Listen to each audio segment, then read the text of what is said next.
Hi friends, welcome to Kokila's channel. நம்ம இன்னைக்கு இந்த வீடியோல முருங்கைக்கீரை போட்டு மெதுவடை எப்படி செய்யறது பார்க்கலாம் வாங்க. அதுக்கு ஒரு மிக்ஸி ஜார் எடுத்து ஒரு 2 கிளாஸ் உளுத்தம் பருப்பை 2-3 தடவை நல்லா வாஷ் பண்ணிட்டு 5 மணி நேரம் ஊற வச்சிருக்கேன். அதை போட்டுக்கலாம். எல்லாத்தையும் போட்ட பிறகு க்ளோஸ் பண்ணிட்டு அரைச்சு வச்சுக்கலாம் ஒரு பக்கம். நான் அரைச்சதும் ஒரு பாத்திரத்துல ட்ரான்ஸ்ஃபர் பண்ணி வச்சிருக்கேன். இந்த மாவை எல்லாத்தையும் சேர்த்து கையை வச்சு நல்லா கலந்து விடணும். நல்லா கலந்த பிறகு ஒரு ஸ்பூன் பேக்கிங் பவுடர் போட்டுக்கலாம். 1/4 ஸ்பூன் பேக்கிங் சோடா போட்டுக்கலாம்.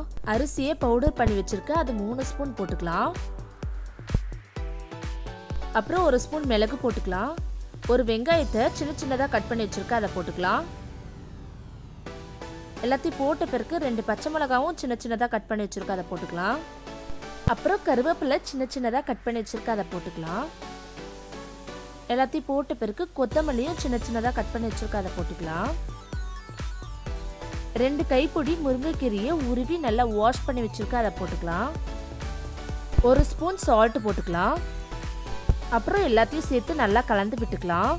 நல்லா கலந்த பிறகு ஒரு 20 நிமிஷம் நல்லா ஊற வச்சுக்கலாம். இப்போ வடையை சுற்றலாம் வாங்க.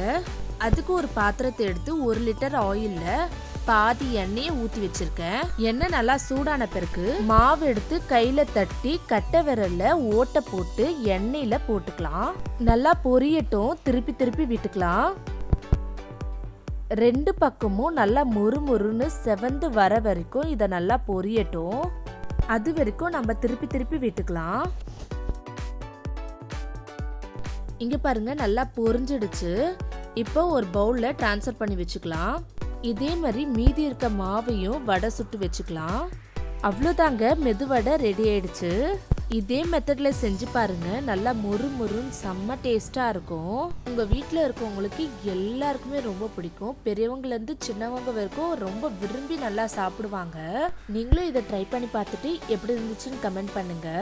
ஓகே ஃப்ரெண்ட்ஸ், இந்த வீடியோ உங்களுக்கு பிடிச்சதுன்னா லைக் பண்ணுங்க, ஷேர் பண்ணுங்க, கமெண்ட் பண்ணுங்க, மறக்காம சப்ஸ்கிரைப் பண்ணிடுங்க. Thank you friends, Tata.